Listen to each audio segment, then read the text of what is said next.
Hello बच्चा party. तो आज हम पढ़ने वाले हैं class 11th chemistry unit number 3, जिसका नाम है classification of element and periodicity in properties.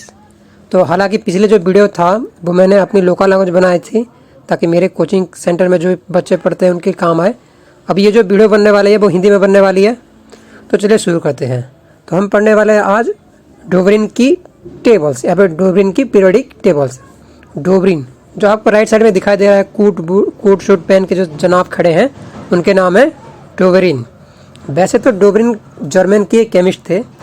वैसे तो डोबरिन जो है ये एक जर्मन की केमिस्ट थे, यानी कि पहले तो इन्होंने क्या किया, हर एक ग्रुप में 3-3 एलिमेंट को लेके एक ट्रेड बनाया। जैसे ही उन्होंने 3-3 टेबल बनाया, 3-3 एलिमेंट की एक टेबल बनाया, तो देखा जो मिडिल में जो एलिमेंट है वो बिल्कुल ऊपर और नीचे वाला एलिमेंट की हाफ हो रहा था। जैसे कि अगर इसमें देखें तो आपकी जो मिडिल में है सोडियम। चलो एक काम करते हैं, ये पहला वाला टेबल को कंसिडर करते हैं, ठीक है। तो ये रहा आपकी पहला वाला टेबल। तो अगर पहला वाला टेबल में दिखता हूँ तो इसमें कौन सी है, एक है लिथियम, दूसरा है आपकी सोडियम और तीसरा है आपकी पोटाशियम। और लिथियम के हम एटॉमिक वेट निकालते हैं, तो इसमें लिखा है लिथियम की एटॉमिक वेट है 7। वैसे ही सोडियम की एटॉमिक वेट है आपकी 23 और पोटाशियम की एटॉमिक वेट है 39। तो लॉ ऑफ ट्रेड ये कहता है कि जो बीच वाला जो एलिमेंट होगा, यानी कि ये जो बीच में आपके है सोडियम, ये जो सोडियम की एटॉमिक वेट होगा या फिर एटॉमिक मास जो होगा वो लिथियम और आपकी पोटाशियम दोनों की हाफ होगा। अगर हम मिला देते हैं, एक काम करते हैं, हम चेक करते हैं ये है कि नहीं। तो चलो ले लेते हैं पहले लिथियम की एटॉमिक मास, इसका कितना है 7।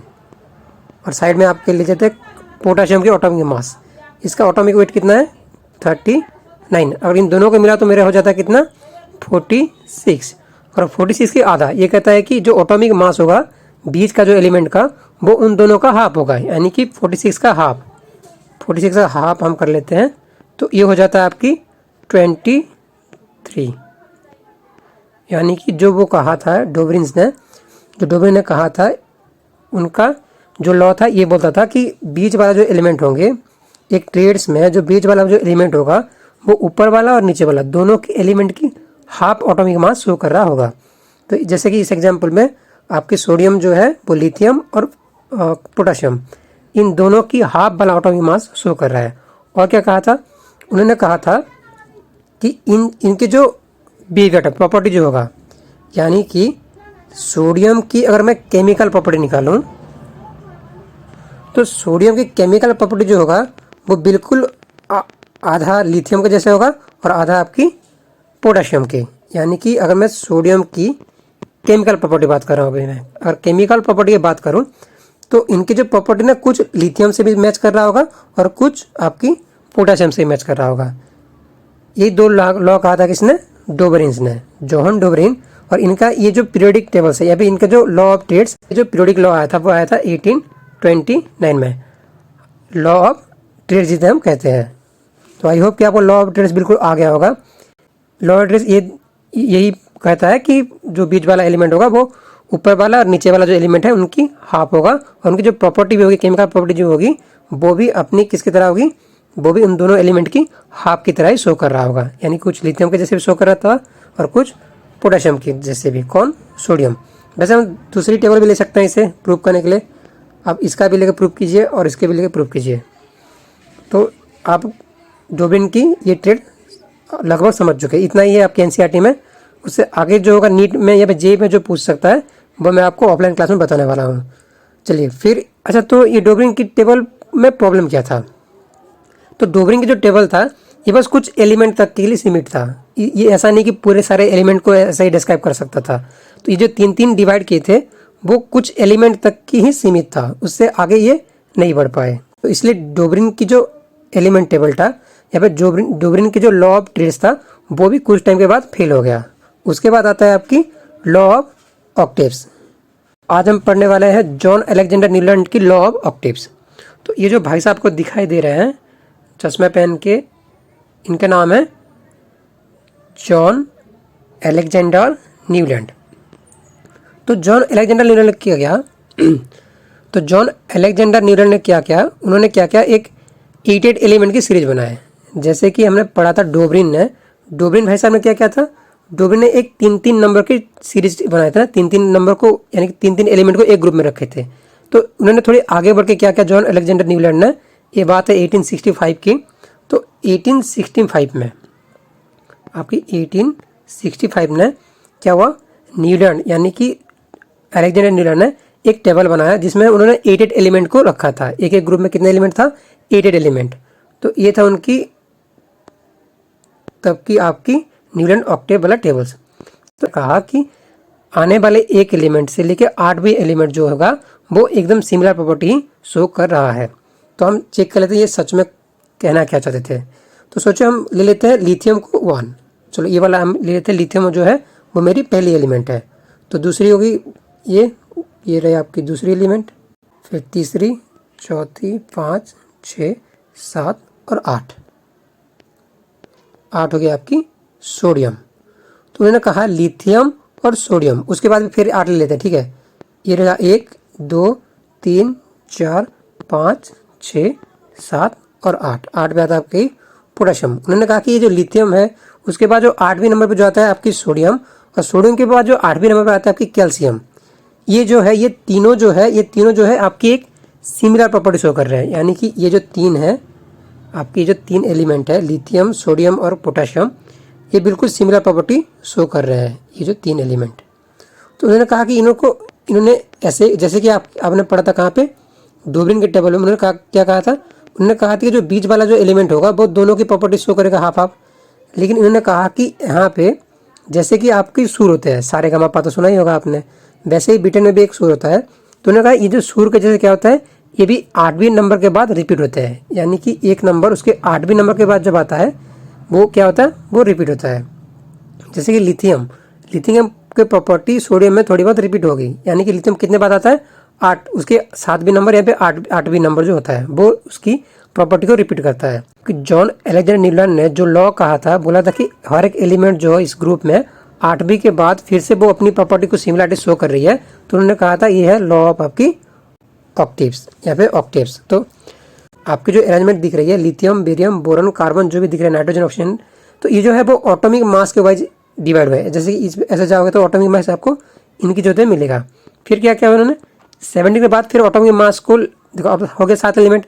अब 8वीं एलिमेंट जो है वो नीचे रखा गया है, जैसे कि सोडियम वो होगा 23 पे। वैसे फिर ऑटोमिक मास के अनुजाय बढ़ते बढ़ते फिर चले गए क्लोरीन तक। ये तब तक के एलिमेंट जब तक वो मतलब उनकी टेबल में उतना ही एलिमेंट है जितने कि उस टाइम में डिस्कवर हुए थे। और उन टाइम में अगर डिस्कवर देखें तो 56 टोटल नंबर ऑफ एलिमेंट उस टाइम में डिस्कवर हो गए थे आपकी 1866 में।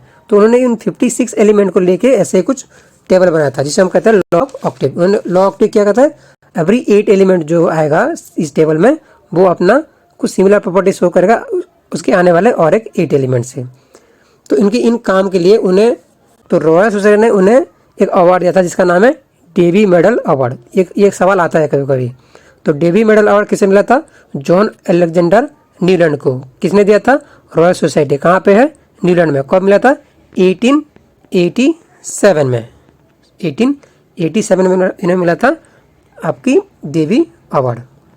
लॉ ऑफ ऑक्टेव से क्या कहता है, आपकी जो अलेक्जेंडर की न्यूलैंड की जो टेबल है उसमें हर 8वीं एलिमेंट जो होता है, इनकी सीरीज जो 8वीं एलिमेंट होता है वो हमेशा सिमिलर प्रॉपर्टी शो करता है। तो ये तो ठीक था, लेकिन इनके ड्रॉबैक कहाँ रहे, तो इनके जो एलिमेंट टेबल था वो अप टू कैल्शियम तक ही शो करता था। उसके बाद ये आगे नहीं बता पाए। अब तक कैल्शियम की जो है, ये कैल्शियम जो है आपके 40, ये कैल्शियम तक ही लिमिट रह गया। कैल्शियम के बाद जो भी एलिमेंट है वो ऐसे कुछ शो नहीं किए। तो उनकी भी ये जो ऑक्टेव लॉ ऑफ ऑक्टेव्स भी, हालांकि बहुत टाइम तक ये फेमस रहा लॉ ऑफ ऑक्टेव्स, लेकिन उसके बाद क्या हुआ, उसे भी हम लोग ड्रॉबैक में ले लिए। और उसके बाद आया आपकी one of the most famous लेथर mayor की ऑटोमिक टेबल। तो हम पढ़ेंगे वो लेथर मेयर की ऑटोमिक टेबल क्या था। ये बात है 18th सेंचुरी की। तो 18 में ना 2 साइंटिस्ट, एक थी आपकी रशियन की केमिस्ट जिनका नाम है मेंडलीव, जिनके हम पीरियोडिक टेबल बाद में पढ़ने वाले हैं जो कि बहुत इंपॉर्टेंट है। और एक थे जर्मन की केमिस्ट जिनका नाम है लोथर मेयर। तो लोथर मेयर ने क्या किया, उन्होंने ऑटोमिक मास को लेके, यानी कि ऑटोमिक मास और ऑटोमिक फिजिकल प्रॉपर्टी, ऑटोमिक मास और फिजिकल प्रॉपर्टी, इन दोनों को लेके ग्राफ बनाया, एटॉमिक मास और फिजिकल प्रॉपर्टी, जैसे कि आपके एटॉमिक वैल्यू कितना होता है, मेल्टिंग पॉइंट क्या होता है, बॉइलिंग पॉइंट क्या होता है एक एलिमेंट की। तो सारे जितने भी एलिमेंट थे तब तक की जितने भी एलिमेंट बन चुके थे उन सारे एलिमेंट को लेके एटॉमिक मास के वाइज रखे, फिर उनकी फिजिकल प्रॉपर्टी चेक किए, तो उनको एक ग्राफ मिला जो ग्राफ की कुछ और ही बयां करता था आपके न्यूलैंड की टेबल से। तो वो ग्राफ कुछ ये था, तो ये रहा उनके ग्राफ। तो जब उन्होंने चेक किया एटॉमिक मास और आपकी फिजिकल प्रॉपर्टी ऑफ एलिमेंट को, तो देखा कि ऑक्टेव ने क्या कहा था, न्यूलैंड ऑक्टेव ने कहा था कि हर जो एलिमेंट है वो 8वें नंबर के बाद रिपीट हो रहा है। लेकिन जब इन्हें एक्सपेरिमेंटली प्रूव करने पे आ गए लोथल मेयर, तो देखा कि ये जो एलिमेंट है ये 8वें एलिमेंट ऐसे कोई सीक्वेंस है ही नहीं, ये जो है एक लंबा सीरीज या फिर लंबे सीरीज में पैटर्न फॉलो हो रहा है। जैसे जो लिथियम है, आपकी पोटेशियम है और सोडियम, इन तीनों एक ही ग्राफ में लाई करना चाहिए, लेकिन एक ग्राफ में लाई नहीं कर रहे हैं, बल्कि जो रिपीटिंग पैटर्न आप देख रहे हैं, सपोज हम रिपीटिंग पैटर्न चेक कर लेते हैं थोड़ी सी। सो सोडियम को देखिए, सोडियम कैल्शियम, ये तो ठीक है रिपीटिंग पैटर्न है। उसके बाद जो आपके आता है ब्रोमीन, Br जो है, इनको आने में काफ़ी एक लंबा सीरीज लग रहा है, जैसे कि ये लंबा टेबल लग रहा है। तो उन्होंने कहा कि जो आप जो बोले थे न्यूलैंड ने, ये उतना भी सेटिस्फाई नहीं करता है। जब हमने लोथर मेयर की ग्राफ देखते हैं, तो लोथर मेयर ग्राफ ये कहता है कि जो आगे जो आपकी पीरियोडिक टेबल जो बना था और जो रिपीटिंग पैटर्न बनता है वो एक लंबा चेन पैटर्न है, यानी लंबा सीरीज के बाद बनता है। ऐसा नहीं कि 2 एलिमेंट के बाद बनता है या फिर नहीं कि 8वें एलिमेंट के बाद बनता है, ये जो है लंबा एलिमेंट के बाद बनता है। हालांकि इनके बाद में काफ़ी दम था, इनकी जो ये जो टेबल है, ये टेबल काफ़ी इंपॉर्टेंट था। लेकिन तभी जैसे मैंने कहा, उस टाइम पे रशियन के केमिस्ट थे जिनका नाम था दिमित्री मेंडलीव, तो उन्होंने अपना एक थ्योरी दिया। और इससे जुड़े नीट या जेईई में जो भी सवाल आ सकते हैं वो हम आपको ऑफलाइन में बताने वाला हूँ। तो चलो, आई होप कि आपको कॉन्सेप्ट अभी क्लियर हो गया होगा।